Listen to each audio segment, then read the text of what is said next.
أشهد أن لا إله إلا الله وحده لا شريك له وأشهد أن محمدًا عبده ورسوله أما بعد فأعوذ بالله من الشيطان الرجيم بسم الله الرحمن الرحيم. There is a very dangerous bridge. It's more dangerous because you don't know about it. It's almost secretive. If you drive on that bridge, cars crash. People become sick on this bridge, violent fights erupt. It's so dangerous that 3 million people died from this bridge last year. And yet most of you probably don't know about it. The bridge connects two cities. On one end is the city of hope. That's where many of you live. In the city of hope, people are happy. Families are together. They're prosperous, they're healthy. They make reasonable, good choices, and they care for each other. On the other end of the bridge is the city of despair. That's where there are no families. Families are broken. People look happy on the outside, but deep inside they're empty, they're struggling, they're crying. They have financial hardship, they have disease that they don't talk to anyone. But most importantly, in the city of despair, no one cares. Now you may wonder, who would go on this bridge? Why do we even need this bridge? Well, there's a point, there's a catch. People go on this bridge because they get enticed. They're told that you will see the best sunset. The views from this bridge are so beautiful. The waterfalls and the snow-capped mountains, boy, it's an experience of your lifetime. And more importantly, all your friends, when you look at the bridge, you see all your friends there. And you almost want to go there. You want to fit in, hey, right? You know, everybody's having fun on the bridge. Now, by now you all know, this is the bridge of alcohol and drugs that's wrecking our society. I would like to thank respected Amir Saab Canada for raising this very important issue and inviting this humble, undeserving servant of Hazrat Khalifatul Masih, because Imam Saab was right. This is a shared issue between America and Canada. But the important thing here is that for the time that I have, I'll just focus on alcohol and marijuana. See, all the other hard drugs, cocaine, heroin, there is taboo in the society. If you look at all the drug use, 80% is between alcohol, marijuana, smoking. But there is, instead of a taboo, there is glorification. There is no business dinner that is considered complete without alcohol. There is no high school experience that is considered complete without trying a joint of marijuana. They tell us this is the new normal. This is not the normal. I'm not reading you statistics. I can tell you I've seen 25,000 patients in my career. Let that number sink. My beard is white for a reason. And yes, you can laugh, that's okay. You're in the city of peace, in the city of hope. Many of those patients used drugs. It's not the normal. One such patient, he was 60 years old, forget about the age. He was an executive, making six-figure salary, high six figures. Went home, drank responsibly, unwind, drink again, drink again. Before he knows, he has a habit. He becomes a drunk. He starts getting into violent fight at work, violent fights at home. People are asking him to go get treatment. He gets treatment, loses his job, gets another job, and then becomes sober. But the story doesn't end there. These drugs are toxic. They don't leave you. 2 years later, his son develops a physical condition, who's still a minor, goes to see a doctor.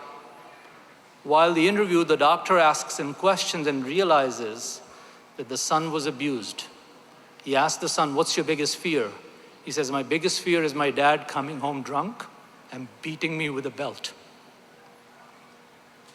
Next thing, police shows up on this executive's door.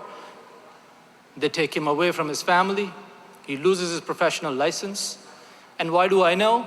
Because during this process, he had a sore on his leg that he could not tend to. And ultimately, he came to the hospital, lost his leg. This is not the new norm. This bridge is killing us. It's destroying societies. People are becoming abusive. Now, you may think this is just one sob story. This is not one story.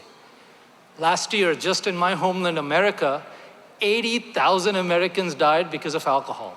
That's, put in perspective, that's more American deaths in 1 year as compared to what Vietnam War did to us in 20 years. We lost 58,000 Americans in 20 years in a war. Here in Canada, 5,000 people died just because of alcohol-related issues. 5,000. We have not lost that many Canadians and Americans to terrorism, including 9/11, since 9/11. That's the magnitude every year. And this is what you see on the surface. The danger of this bridge is it's secretive. The amount of families that are being wrecked, the children that are being beaten with belts, the wives that are being abused, the STDs that people are getting, the bankruptcies that are being filed, the DUIs that people are, you can go on and on. Similarly, the issues with marijuana. Marijuana is safe. They tell us it's legal. Just because something is legal doesn't mean it's safe. Alcohol is also legal. Listen to this. In March of 2014, a 19-year-old boy, clean, never used drugs, went to Colorado with his friends. Colorado is a state in America where marijuana is now legal. In the evening, he had a cookie, a marijuana-laced cookie. Yes, ये जो मंशियात हैं, अब खाने पीने की चीज़ों में आती हैं. Biscuit, brownie, gummy bears, cookies. This boy took 1/6 of the cookie. After 30 minutes, he didn't feel a thing. What would you do? You just took the whole cookie, right? A cookie is to be eaten together. He went to sleep. 6 hours later, when he woke up, he was sweating. He was shivering. He was not making sense. He was talking to the lamp. His friends would hold him down and he wouldn't stop. He started screaming, hallucinated, ran out of the hotel door in a Holiday Inn, jumped from the 4th floor and died because of multiple trauma. They tell us marijuana is safe. When they did an autopsy, they did not find any other drugs in his system but marijuana. Once again, you may think, one story, what do I care? It's not one story. Statistics show 10% of the people who use marijuana will become addicted. They'll get withdrawal. That's not safe. Come on, you guys are all becoming very serious. Aloo keema is safe. You don't get a withdrawal. Marijuana is not safe. You can't say that. Who says it's safe? It causes short-term, long-term memory loss. People get psychosis, pagalpan. It can precipitate schizophrenia. Your heart rate doubles. You can get a heart attack. People have died of heart attacks after using marijuana. At least 20% of the people who drink, at least 10% of the people who smoke marijuana, they'll become addicts. Think of a bridge that shows you the most beautiful sunsets. And if somebody told you you have a 20% chance of falling off of this bridge, how likely you are to go see that sunset? Those are the odds. This is temporary fun with permanent consequences, my friends. But 70 to 80% of our society is on the bridge. Our teens, our students, our professionals, our girls, they feel the pressure. They feel I need to fit in. How will I be a Canadian? As far as I know, the Charter of Rights and Freedom does not require you to be a drunk to be a Canadian. Work hard, be loyal, do scientific advancements, build better bridges. That's how you become a Canadian. But there is an amazing amount of confusion on the bridge. See, what would you do? You live in a society that is obsessed with safety. Really, think about it. You go into a construction area, you wear a safety hat. You get into a car, you wear a seat belt, safety belt. You go into a house, you're a safety alarm. You go to work, there's a safety manual. It's to the extent we have safety pins. And yet, in that same society, Thousands of people are dying of drugs. We call it legal. It's crazy. When you really think about it, the same parents who would never let the child out of that seat belt during their childhood years will let that 14-year-old go have a drink. That's when it starts, 14 years. The same society that disapproves cousin marriages, alleging that it's risky for health, will allow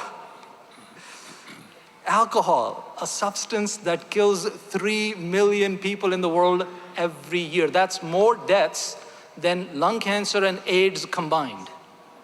The same politicians who will condemn domestic violence will tell you their favorite drink in the next breath. The favorite alcohol brand, alcohol, that is at the heart of domestic violence. And then our youth, of course, they get enticed. The bridge looks very attractive. You'll have an experience. So our youth say, let me try it.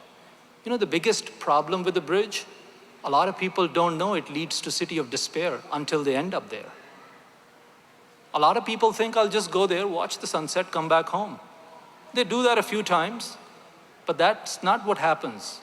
You remember what happened to that executive. You keep on going on that bridge until you end up in the city of despair, and it's very, very hard to come back from there. I'll tell you as a physician, very few people make it back from city of despair. Something goes wrong there. So our children are also confused, and we need to have a straight talk with them. They say, come on, bro, it's not even haram. That's what they say about marijuana. I'll come to that in a second. Trust me, I've heard those lines. About alcohol, they'll say, can I drink a little bit? If it doesn't intoxicate me, how about light beer? How about beer? Azza sallallahu alaihi wasallam said that if a larger dose of a substance causes intoxication, then its small dose is also unlawful. They say, can I have a glass of wine every night? I've heard that it helps you unwind. I've heard it gives you health benefits. You get better health benefits just by running for a mile, by the way. However, if you must hear about wine, la tashrab al-khamr, as sallallahu alaihi wasallam said, do not drink wine. It is the key to all evils. I'm not giving you my opinion. This is your faith. And then they'll say, isn't there some benefit to drinking? Yes, the views from the bridge may be beautiful, but you're willing to pay the price. That's what Quran says, yas'alunaka anil khamri wal maisir. They ask thee concerning wine and the game of hazard. Say in both there is great sin and also some advantage, but their sin is greater than their advantage. The bridge, you can't afford the toll of this bridge. You don't want to go there. And coming to marijuana, they'll say, bro, come on, this is not even haram. Kullu muskirin haram. This hadith is not mentioned once, not twice, almost dozens of times in different books. All intoxicants are unlawful. That's what Azza Sallallahu said, period. But why is it haram when it's not even harmful, right? They'll come back at you. Go look at the statistics in Colorado. The amount of hospitalizations due to marijuana quadrupled after we legalized it. 4 times. The amount of psychiatric evaluations went 5 times. Is that a safe substance? How about pot, weed, grass, ice, ecstasy? You can name whatever you like. No. The answer is no, and it's not from me.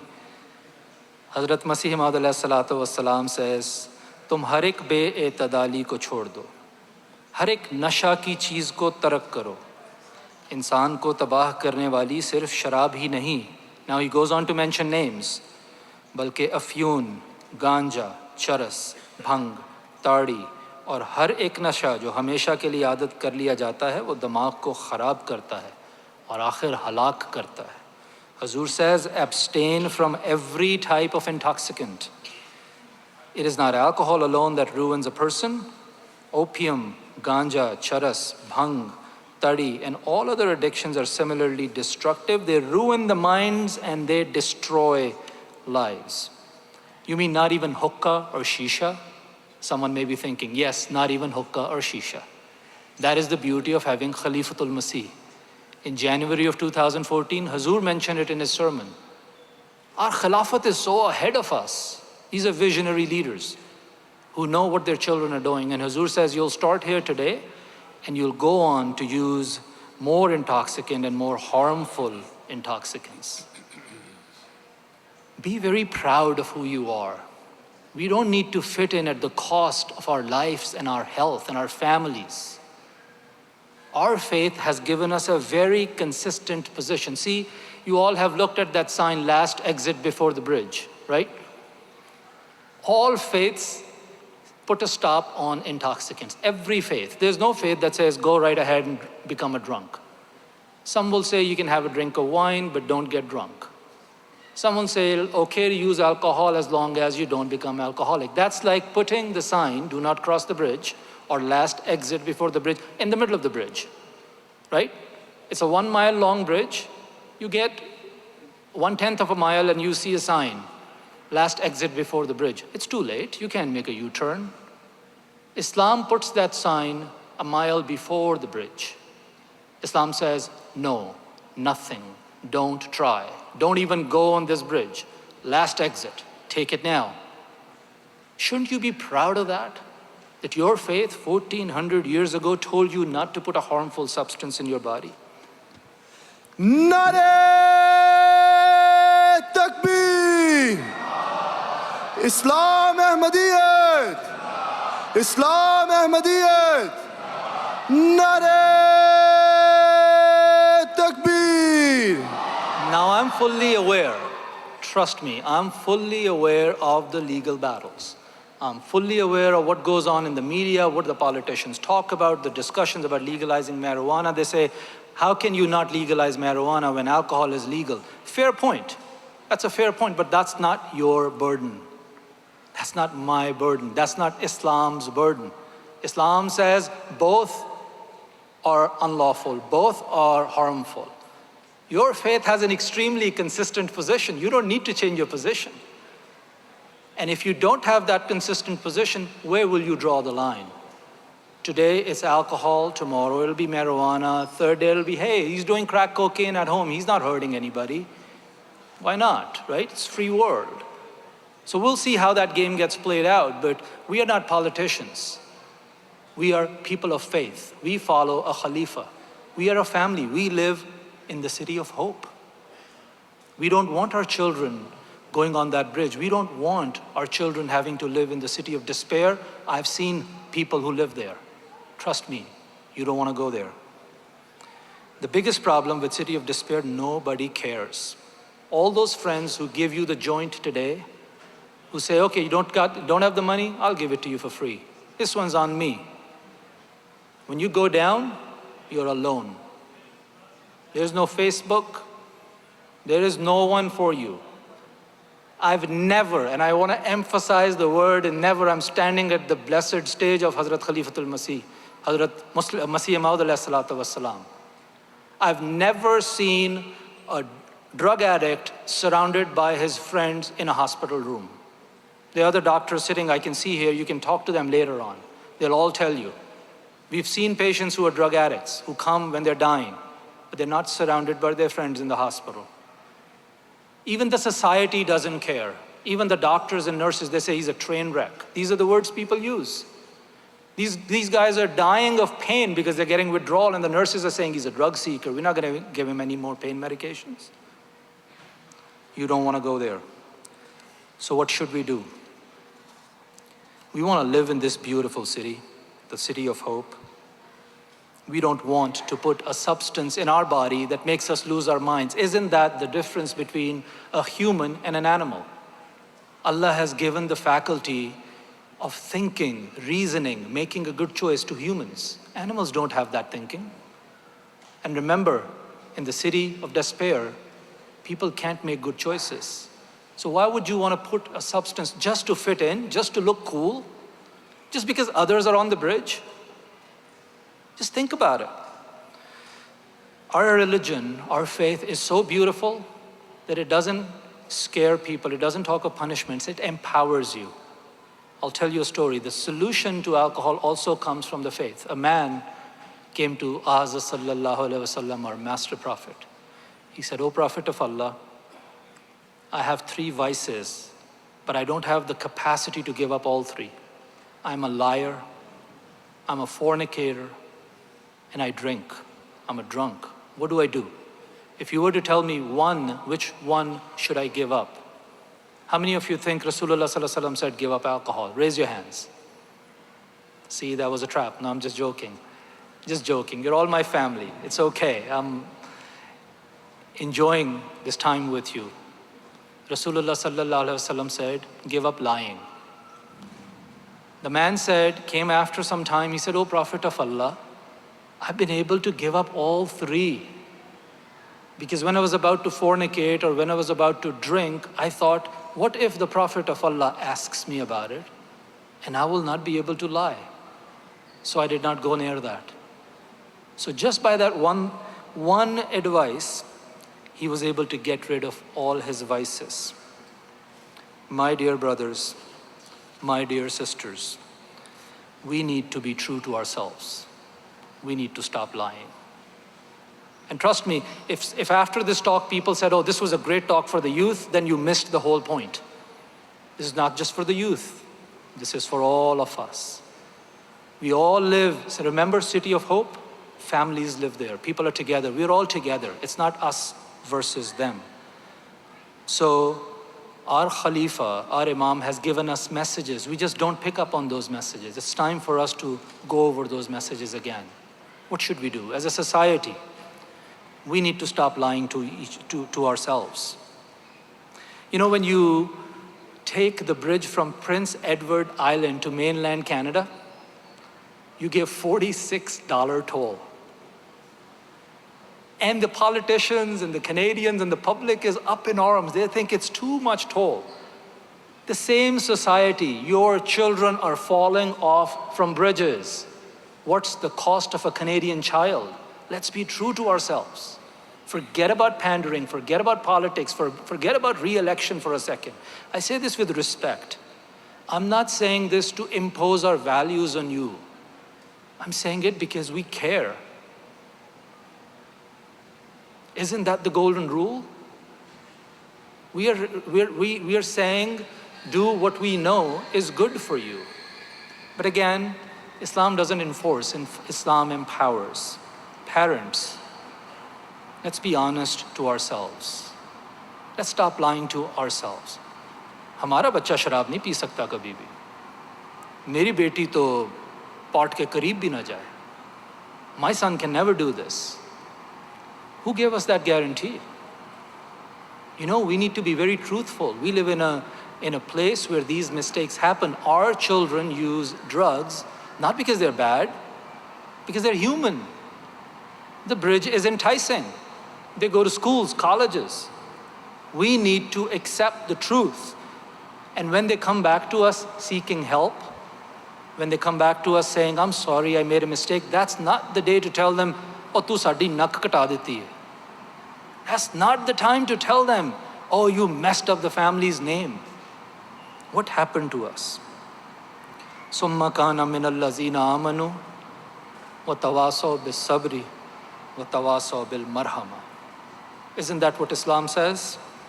Exhort one another to mercy. These are our children. They need your mercy. When they come back seeking forgiveness, they need your love, they need your help. And relatives, these are messages for us, how we all can give up lying, how we all can be truthful to ourselves. Relatives, please, it's very easy and fun to gossip when it's someone else's child.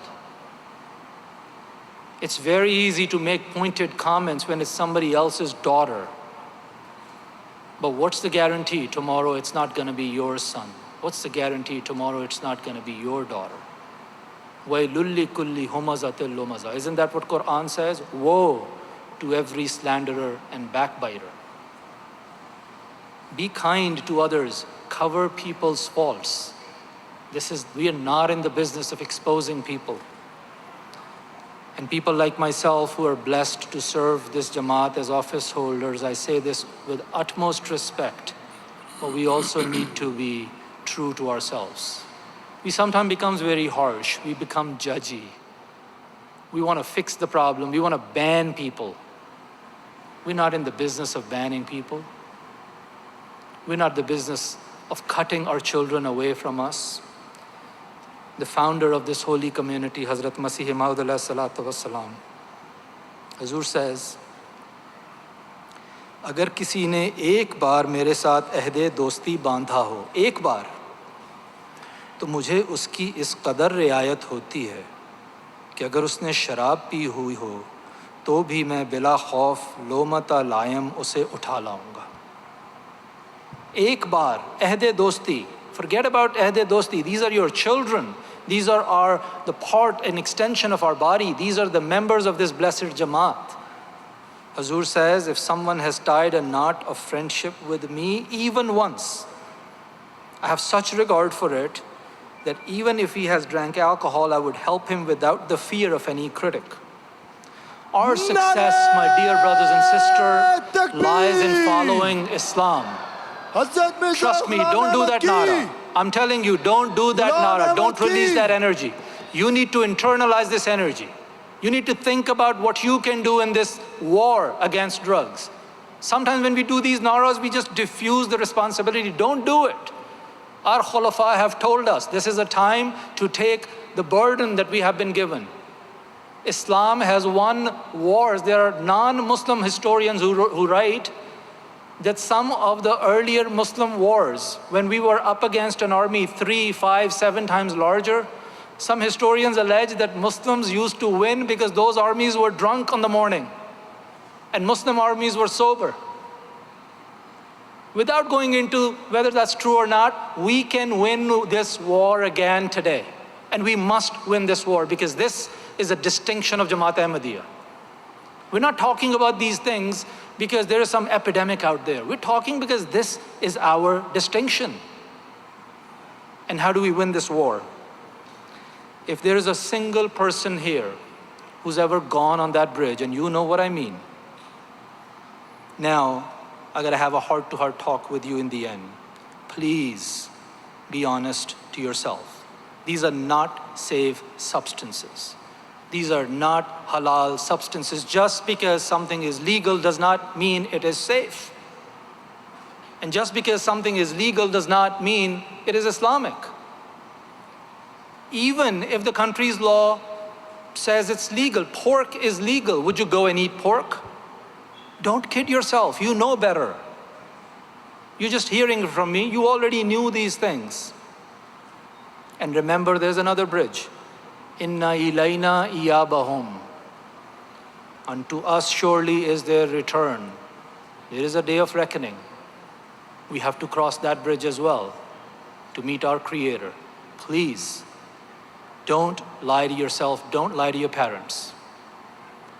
I know of fathers who have left their homes at 4 a.m. in 20 degrees, driving a cab, hiding from people, so you could go to school. You know what I'm talking about. There are mothers listening right now who are up every morning before you could get up to prepare your breakfast so you could go to school and kindergarten. These parents have crossed a lot of difficult bridges in their life so you could get somewhere. Don't crush their dreams. Go to them, seek forgiveness. Trust me, they'll forgive you. They'll love you more than I love you. I can't claim that I love you more than them. Come clean. You are on a very dangerous bridge. On one side is your family. On one side is your Jamaat, Khalifatul Masih. One side is happiness, city of hope. On the other side is loneliness. On the other side, there's an industry for whom you are just a statistic. You die, they move on to the next one. The choice is yours. We are not musaitir. We are not going to beat you with a stick. And I will respect your choice. But you also have to make a choice and tell your friends. Next time they come to you, say, hey man, I've changed my mind. I don't put these harmful substances in my body. And if they insist, then guess what? Instead of changing your mind, you need to change your friend. That's what you need to do. You were born to proudly live in the city of hope. You don't belong on this bridge. You belong right here. وآخر الدعوانا أن الحمد لله رب العالمين.